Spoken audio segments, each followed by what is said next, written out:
What is going on, everybody? So if you saw recently, I released a video for the worst films of 2025 so far.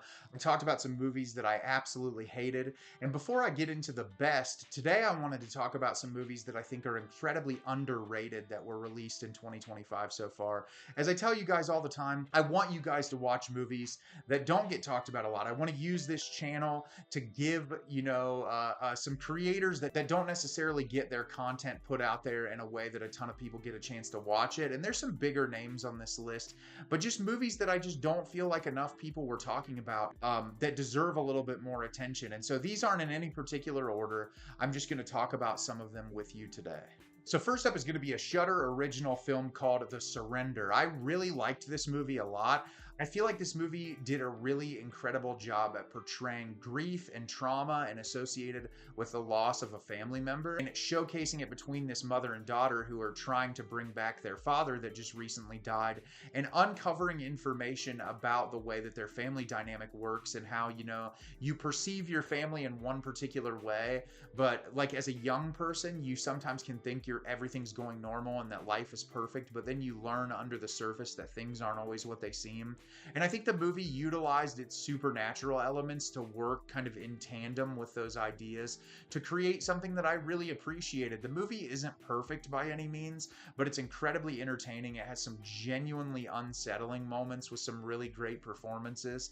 And this was a very entertaining horror movie that did a lot more for me than I expected. Up next is the Steven Soderbergh movie Presence. This is a movie that wasn't perfect for me either, but I really respect the approach to this. And the more I thought about it after I watched it, the more I appreciated about it. It was advertised as a haunted house movie from the perspective of the ghost. And towards the end of the movie, the reveal of it can be a little bit confusing, but I think the way information is portrayed and the way that like certain reveals happened, it was incredibly impressive. And I think like as a person who loves filmmaking and who loves to pay attention to cinematography and the approach to filmmaking, this movie does a lot of really unique and fun things with its visual style that I just thought carried the movie along really well. There's some not so great performances in this movie, but there's also some really good performances that make up for that. I just think it's a really unique film, and I think more people should see it because even though it's not perfect,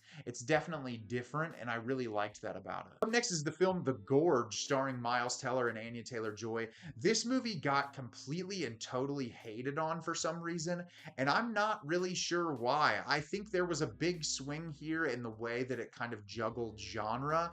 It's a horror movie, it's a suspense thriller, and it's a romance, but I thought it was exactly what it set out to be, which was incredibly fun. There's some really cheesy, corny, over the top dialogue in this movie, but I was never bored. The entire time I was watching it, I thought Miles Teller and Anya Taylor-Joy had really great chemistry.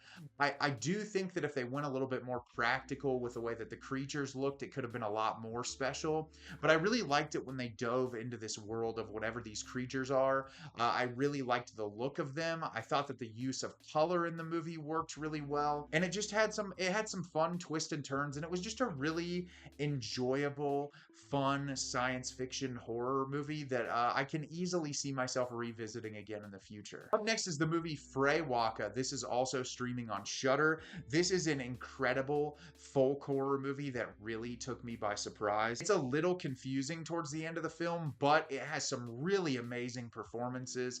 It has some truly fantastic cinematography, and I just felt completely and totally unsettled the entire time I was watching this movie. Like, it was really uncomfortable, very disturbing, exactly what I want in a folk horror type of movie. And I think the isolation of the setting really helps a lot. This is one of my favorite things I've watched on Shudder this year so far, and I think if you get a chance to check it out, you'll really like it as well. Up next is another Steven Soderbergh movie, and that is the film Black Bag. I do not feel like this movie was talked about enough. This was a sleek, stylish, sexy suspense thriller. It's like a political drama that, obviously very fictional, but done incredibly well. Some of my favorite dialogue of the year so far. It was just really sharp. And what I love about this movie is like it felt like it was going back to a different era and creating that suspense, and just had two really great performers at the lead. I mean, you get Michael Fassbender and Kate Blanchett in a movie together, you're gonna have a fun time with it. And I think the actors all all across the board in this movie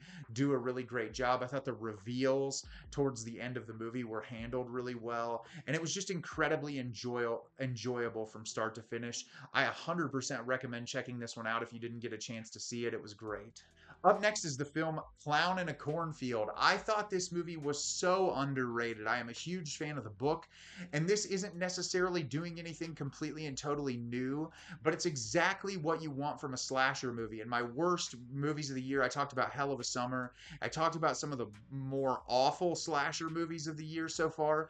This movie has great character writing. It's simple. It has great setting. It has a really good looking mask for the killer in this movie. It's bloody. It's violent. It's over the top. It's comical. It takes you back to an era of when you could turn on a slasher movie and that it's just completely and totally fun while also having some really great writing about a father-daughter relationship. There's a lot of really great character writing moments in this, which doesn't surprise me because Adam Caesar does a really great job in his books with that as well. And it's just a really wildly entertaining slasher movie that if you're a fan of that genre, you'll find something to appreciate with this. Up next is the film Sacramento. It's directed and starring Michael Angarano, and it also has Michael Cera and Kristen Stewart in it.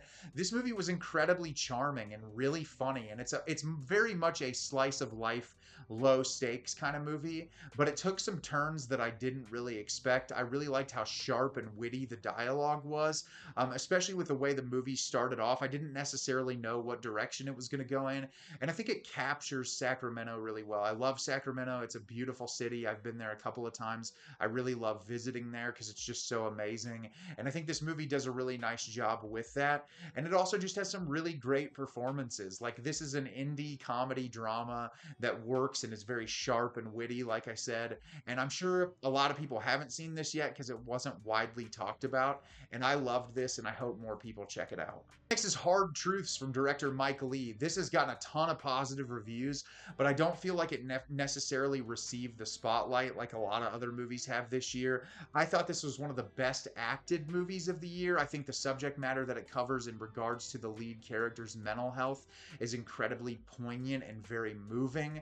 There's some truly darkly comedic bits of this, but there's also some really hard-hitting, emotional, unsettling moments when it comes to our lead character and where she is at in her life and how she acts out consistently because she doesn't really know how to act otherwise because her life is just so hard and miserable in moments. And I just was really moved by this film. I thought it was incredibly beautiful. I thought it was very well done, and it's one that I haven't stopped thinking about since I watched it. But my favorite and last movie I want to talk about that I think is the most underseen, under-discussed film of the year is Bob Trevino Likes It. This movie destroyed me on a level that a movie hasn't in quite some time, about a young woman who has a horrible relationship with her estranged father. He is emotionally abusive. He is terrible towards her. He manipulates her for money, and she gets to the lowest point in her life where the two of them don't talk anymore, and she tries to stalk him on Facebook, and she finds another man, Bob Trevino, that has her dad's name. She thinks it's her dad, friends him on Facebook.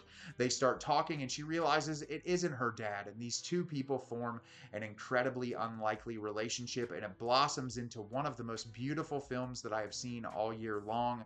It was emotionally a huge gut punch. It had amazing performances. I think it showcases empathy and love for your fellow human being in a way that a movie hasn't in quite some time.